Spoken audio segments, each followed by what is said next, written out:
ಆತ್ಮೀಯ H16 news ಅರ್ಥಾತ್ ಹೇ ಸೀತಾರಾಮಗೆ ಸ್ವಾಗತ. ನಾನು ನಿಮ್ಮವ MI ಅಥವಾ ಮಲ್ಲಪ್ಪ ಜ್ಯೋತವರು. ವಿಶ್ವ ತುಂಬ ಈಗ ಒಂದೇ ಒಂದು ಡಿಕ್ಟೇಟರ್ಸ್ ಹೆಸರು ಕೇಳಿ ಬರ್ತದೆ. ಡಿಕ್ಟೇಟರ್, ಸರ್ವಾಧಿಕಾರಿ ಡೊನಾಲ್ಡ್ ಟ್ರಂಪ್. ಜಗದ ಪ್ರಜಾಪ್ರಭುತ್ವದ ದೇಶ USA, United States of America.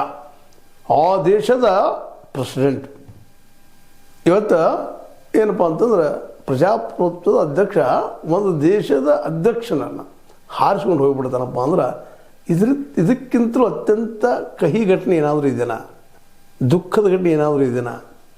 ಯಾವ ವ್ಯಕ್ತಿ ಯಾವ ದೇಶ ಪ್ರಜಾಪ್ರಭುತ್ವದ ಬಗ್ಗೆ ಮಾತಾಡ್ತದನೋ, ಸಮಾನದ ಬಗ್ಗೆ ಮಾತಾಡ್ತದನೋ, ಎಲ್ಲರಿಗೂ ಒಳ್ಳೆಯ ಬದುಕಿನ ಬಗ್ಗೆ ಮಾತಾಡ್ತದನೋ ಅದರ ಅಧ್ಯಕ್ಷ ಟ್ರಂಪ್ ಇದ್ದಂಥವರು ಏಕಾಏಕಿ ಸಡನ್ನಾಗಿ ಏನಪ್ಪ ಅಂತಂದ್ರೆ ಈ ನಮ್ಮ ನಿಕೋಲಸ್ ಮೊಡೋರೋ ಮತ್ತು ಅವ್ರ ಪತ್ನಿ ಸಿಲಿಯಾ ಫೋರ್ಸ್ ಇವರು ಯಾರಪ್ಪ ಅಂದ್ರೆ ಇವರು ಈ ವೆನಿಜುವೆಲಾ ಅಂತ ಬರ್ತದೆ ದಕ್ಷಿಣ ಅಮೇರಿಕಾದಲ್ಲಿ.